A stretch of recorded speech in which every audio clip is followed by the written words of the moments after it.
Okay, this is Jacob Schmidt with DeerHuntingSchool.com. This is another property that a commenter had asked me to look at, and the first thing I want to talk about is that commenter had asked me to look at 3 separate properties. I really like that. I think he's got a really good thing going by having 3 separate places that he has to hunt. I think that is seriously improving his odds, and I'm going to talk about that for just a minute. And then I'm just going to kind of this property here I think is pretty much the same as the last one. And now I'm going to put this in one post, so if you can look at the first one and then look at this video here and I think they're basically the same thing. But he's got 3 properties to hunt, pretty close to each other. So what that is allowing him to do is he can have a few stand locations on this property, a few stand locations on the other property, and a few stand locations on the other property. So he can have, say if he's got 4 stand locations on each one, set up for different wind directions, he has always got different properties that he can go and hunt at different times. And I think, Mike, I think that is a very good thing that I think you need to really think about on that, because you having the 3 properties to hunt allows you to alternate with your stands that you hunt, and that is very important because whitetail deer are very good at picking up human scent after you've hunted it a couple times. They're going to smell it and they're going to start avoiding that area.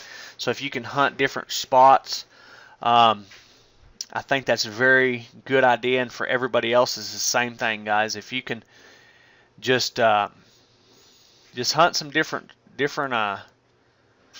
have different properties that you hunt, or have a very large areas. Like I hunt, me and my wife and stuff, we hunt very large areas where we can, have 20 and 30 and 40 and 50 even spots if we wanted in one area. Okay, so we can rotate within one area and continuously hunting fresh stands. So this property here is really no different than the other one. It's cold weather. The deer have to put up with brutally cold winters. It's one of them properties. Any property that you hunt for multiple years, you'll kind of be able to get some data and start combining it and things like that. This is no different. Any properties like that, the more you hunt it, the better. This property, same way. The deer are gonna. They've got abundant food early. It's agriculture area. It's a wetland.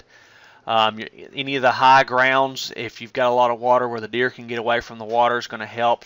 The funnels. This one here, you've got a good funnel here. Right here, a very good funnel, as deer will come up, especially if there's still food out in these crops and things.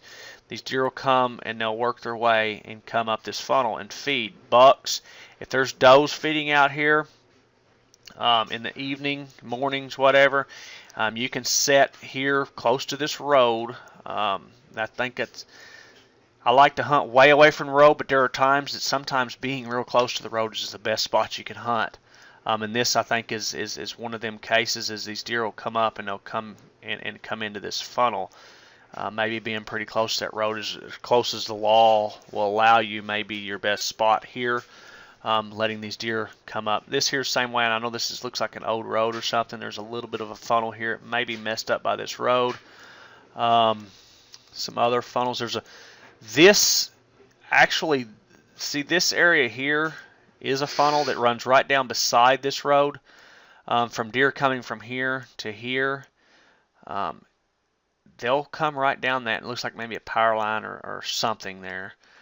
These areas here can be funnels, as deer will come up and work them. Deer love to be on the edges of things. So as you have this open area, a lot of times the deer will feed on the edge. No different than the other video. Any wind breaks, like these here, if there's a strong west wind and it's pounding these deer will get behind these wind breaks and feed. And that makes this funnel here very good, because they'll come up out of here and get in here. Any really thick areas here, and now these could be some oaks. These look like some larger trees here. So these could be some oak trees. I would definitely, if they're oaks, you have acorns dropping. Very good food source for deer. Same with here. Looks like some larger trees right in through here. In the other video, you know, I didn't mention that, but some of these areas here could be some oak trees and things like that that's got some acorns and some food source for deer, other than just the crops and things like that. I think this is not a whole lot different than the other property. It's just not very far away, and I think your other property is basically the same thing. I think that everything that we had mentioned, looking for the, you know, things, areas where the deer can get away from the cold, especially as the winter really kicks in early. October as it begins, are basically going to be on a food source. I would definitely, I wouldn't even put it past, you know, setting on side of these roads with a binoculars or spotting scope or something and see where some of these deer are coming out into these fields and things. You know, to you know, maybe you can pick one up early. You know, if you find a big buck early in the season, you may be able to pick him up, you know, before the pressure's on him too much. But anyways, I hope you enjoyed this. This video here is a part of another one, so you can click the link below if you're on YouTube. In the description, it'll take you to the blog post that this video is actually part of. Guys, if you're hunting brutally cold weather or planning on it, the conditions are rough. It's rough on the deer. They have to take extra measures to survive. It's pretty much survival of the fittest when it gets areas like this. That's why a lot of times you don't see as many deer as we have down here in the south. The deer, you know, where I'm from, they don't have a rough winter. They have food year-round, guys. We have so much food for the deer that they just go anywhere. And they don't have the rough winters to deal with. You know, I think probably y'all's average high is probably lower than our average low in this area.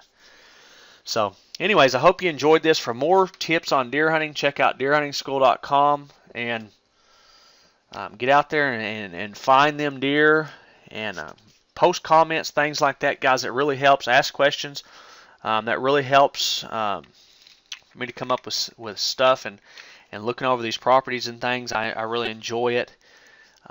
Get out there and get some deer, get some, you know, come up with some questions and post them on some posts, and I'll answer them, you know, as soon as I can. I appreciate it. Y'all have a good day. Thanks. Bye-bye.